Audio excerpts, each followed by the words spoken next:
Hey everybody, I'm Dom, and this is Dom-Ination.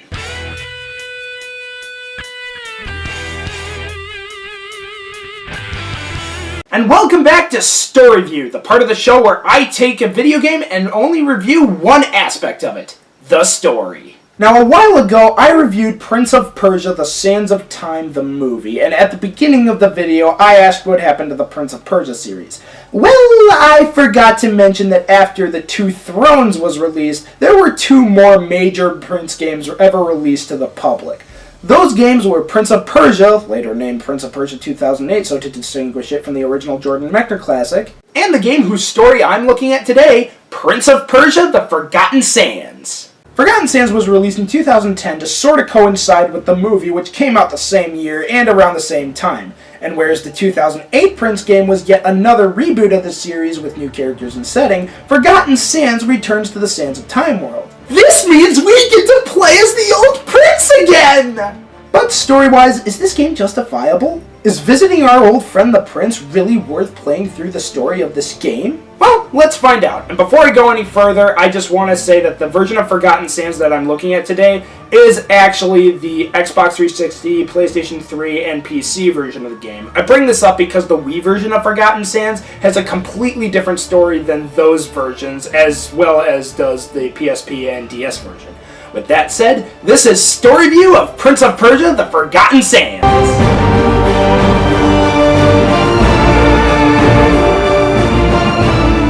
So just some clarity to show where this game falls in the timeline. Forgotten Sands takes place after Sands of Time, but before Warrior Within. And because of the grand rewind at the end of Sands of Time, nobody believes the prince to know how to fight in a battle. So to remedy the situation, the king sends the prince off to visit his brother Malik in his kingdom to get some combat experience. Wait a second, the prince has a brother?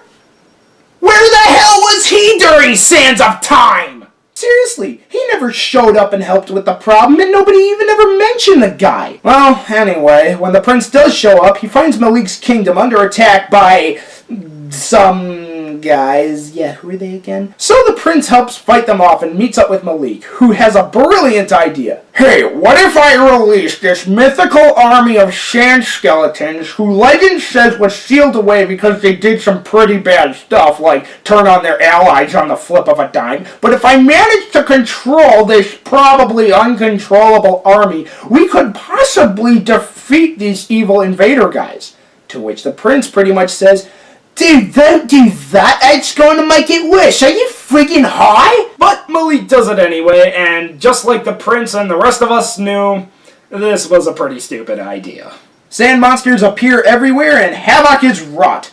But it turns out not only was the Sand Army released, but so was an evil djinn known as Ratash. With the help of a, genie, spirit, known as Razia, the prince and his brother set off to defeat Ratash and the Sand Army and save the kingdom and possibly the world. As usual, let's look at the negative aspects of this story. First of all, it's completely pointless. The Sands of Time trilogy was just fine the way it is. We don't really need to know any other part of this story. And not only was this story pointless, it felt weird and recycled. Seriously, this was pretty much just Sands of Time again, but some of the parts were changed up. Instead of the prince releasing the ancient power, it's his brother. And instead of the Sands of Time, it's a Sand Army. And instead of the prince and Farah going out to right the wrong, it's the prince and his brother. Although one thing about this story that is different is that throughout the story, Malik starts to become a little bit more and more war-hungry, enjoying the slaying of the monsters and getting to the point where he becomes possessed by Ratash. And at the end of the story, the final battle is between the prince and Ratash in Malik's body, and the prince wins, but has to kill Malik in the process. And I actually kind of like this plot point. Sure, it's predictable as hell, but it does provide the reason for why Malik isn't in Warrior Within and the Two Thrones, as well as another factor that turns the prince bitter in Warrior Within. Also, the characters being introduced in this game are very forgettable. Malik, even though he's likable for the most part, is a complete and utter bore of a character. I knew nothing about him other than, well, he was the prince's brother, and yeah, soldier, blah-de-blah. And unfortunately, that wasn't enough to make me care about him. So when he did start getting possessed, I didn't feel bad. I just shrugged it off like, oh well. Also, I said it before, but I'll say it again, where the hell was he during the events of Sands of Time? Seriously, they mention in this game that he's a soldier, famous for his strength and skill in combat, but he's never even mentioned in the entirety of the Sands of Time trilogy. Couldn't have been too famous now, huh? And it would have provided the trilogy with a sense of mystery about who he is that we finally get to see in this game. But nope, they just made him up as an excuse to make another Prince game to tie in with this movie. Also, Razia wasn't interesting as well. She was just someone to nag the prince, kinda like Farah. But unlike Farah, Razia wasn't likable or interesting.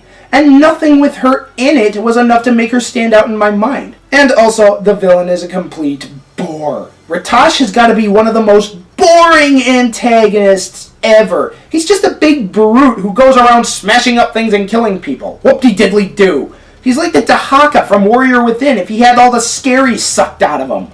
Combine that with the fact that he was really easy to beat in the boss battle, just makes him all the more underwhelming. So, dumb story and forgettable side characters. Is there anything good in this story? Well, I actually kind of like the performances in this game, with Yuri Lowenthal returning as the prince. Also, even though Malik himself wasn't interesting, his relationship with the prince is. Whenever these two are on screen, they just feel like a pair of siblings, whether it be joking around with each other, showing concern for one another, and even sternly arguing with each other. So even though Malik was never mentioned, you feel like these two do have a history with each other. But other than that, the story isn't interesting. The game itself is fun, but the story isn't really good. If you're going to play this game, play it for the incredibly fun and satisfying gameplay. But seeing as how the original Sands of Time series had fun gameplay as well, and they had better stories, you might as well just play those. Sure, this game is fun to play, but it's completely pointless. This would be one of those games that I'd say it's okay to skip. And that ends today's video. Thank you for watching, and I hope you enjoyed it.